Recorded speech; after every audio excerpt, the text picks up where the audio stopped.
The human nervous system is highly calibrated to detect immediate macroscopic threats.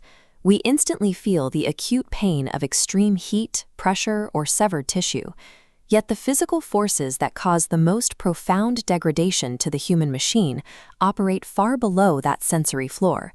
You possess zero receptors to feel a UV photon cleaving your DNA, the collapse of a resting membrane voltage, or the covalent cross-linking of your own structural proteins.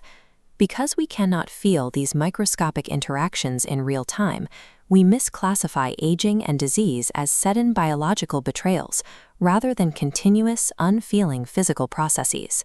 The human body is a flawless accounting system. It records every microscopic physical input. This equation models how damage accumulates mathematically over a lifetime. Notice the integral's limits. Time advances continuously. The ledger never resets. Above this, we draw a macroscopic limit. Clinical disease only when the invisible sum of microscopic damage crosses this failure threshold. Modern medicine observes the exact moment that threshold is crossed. The laws of physics dictate the invisible accumulation beneath it. Consider the physical reality of spending a single hour in the summer sun. Ultraviolet photons carry a specific energy payload.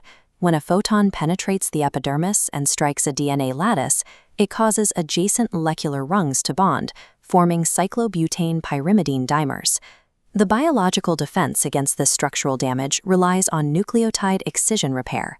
Enzymes constantly patrol the genome to cut out these dimers and clear the errors. This diagram illustrates a strict queuing theory problem. Lambda represents the incoming photon arrival rate, and mu represents the repair enzyme's processing speed. Under low exposure, processing easily outpaces the arrival of new damage. The backlog of errors remains near zero. At roughly 15 minutes of exposure, the sheer volume of incoming photons overwhelms the finite concentration of repair enzymes. The arrival rate exceeds the processing limit. The system enters mathematical saturation. The queue of unprocessed DNA dimers grows infinitely. Unprocessed dimers are permanently locked into the genome during the next cell division. The mutation is carried forward silently for decades. A sunburn is a delayed, secondary alarm. The true biological cost is the permanent molecular backlog written into the ledger before pain registers. We can track a similar accumulation from intentional clinical inputs, observing the sheer physical scale of a standard abdominal CT scan. 90 seconds inside the machine deposits the equivalent of over 6 years of natural background radiation directly into the tissue. This diagram tracks the physical cascade. X-ray photons split water molecules into hydroxyl radicals, which sever DNA double strands across the exposed cell field. Repairing this damage relies on compounding probability. In this equation, lowercase p is the success rate of a single repair event, and capital N is the total number of simultaneous breaks.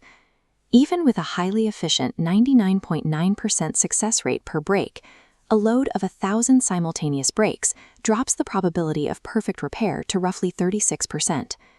The remaining percentage guarantees permanent genetic misrepairs. The clinical system will archive and eventually forget the scan. There is no aggregate medical record of a patient's lifetime radiation exposure. The diagnostic benefit of a justified scan outweighs statistical risk, but the physical cost remains absolute. The hospital keeps no cumulative radiation ledger, but the body's DNA records every failed repair flawlessly. The most relentless subsensory stressor is the biochemical friction generated by digesting daily meals. This chart displays a low-variance blood glucose curve, representing a steady metabolic baseline. If we replace it with a volatile spiking curve, the total area remains exactly the same. Average glucose fails to measure physical damage because it ignores variance.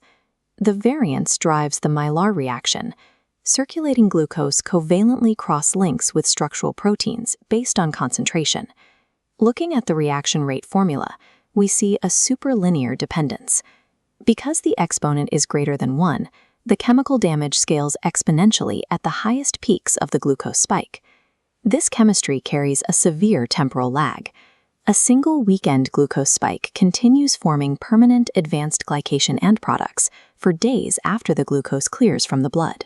Macroscopically, these dense chemical bridges lock flexible protein matrices together, causing a literal stiffening and loss of compliance in vascular walls and joint cartilage. Diet is the daily tuning of a continuous, irreversible chemical reaction rate that structurally hardens the human machine. If the biological ledger never resets and physics cannot be stopped, how can the integral be managed? While the sum total of past damage is locked, behavior directly alters the coefficients that dictate the speed of new damage. Observe the mechanism of the post-meal walk. Muscle contraction forcefully translocates GLUT4 transporters to the cell membrane, pulling glucose molecules out of the bloodstream. This physical intervention instantly flattens the superlinear Maillard reaction curve, altering the math of the glucose spike. Biological maintenance requires time intervals where the accumulation of new stress drops to zero, so processing can catch up. Structured fasting, or deep sleep, provides this exact mathematical gap, allowing clearance systems to empty the queue of accumulated metabolic waste like adenosine. Foundational habits act as strict mechanical interventions necessary to alter the coefficients of tissue decay. Ultimately, we must recognize that human aging and clinical disease are simply the predictable outcomes of biological physics. The body is an unfeeling accounting system that perfectly tallies every photon, every radiation track, and every glucose molecule. Our inability to feel these microscopic inputs is an evolutionary blind spot we must overcome with measurement and intellect. We cannot stop the calculus of time, but we possess the power to control the variables of the equation.